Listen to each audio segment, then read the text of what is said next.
When trying to understand the responsibilities of an ethical hacker, all of this really breaks down into what are you expected to do in preparation and throughout the process of the penetration test or the vulnerability assessment.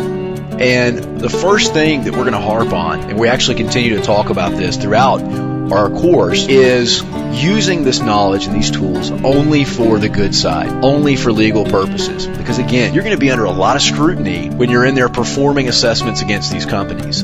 First of all, companies don't like to hear that they have 200 or 300 vulnerable systems sitting on their network, and they're going to be watching you like a hawk. So understanding what your responsibilities are as far as ethically and legally are very important. We only want to use our hacking skills to identify issues, keeping in mind that our ultimate goal is to defend the network. In other words, hacking a system and spending a lot of time and resources against a vulnerability that's really not that important is not our goal. We're not there to identify every single little small vulnerability that might exist. We're there to find out what the hackers can see.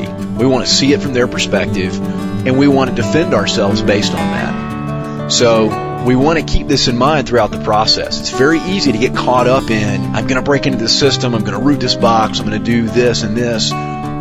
Be sure to concentrate. We're here to defend the network. If we can succeed with an attack, let's find out what we can do to mitigate that.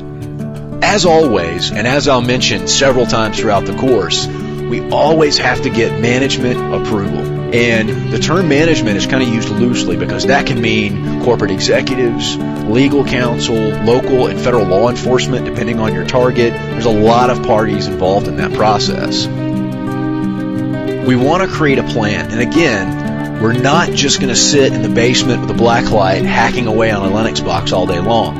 That's not our goal. We have to be more corporate and project plan minded. We want to create our project plan or our test plan, identify the parameters. And when I say parameters, that means what exactly are we going to do? What tools are we going to use? What attack venues are we going to explore?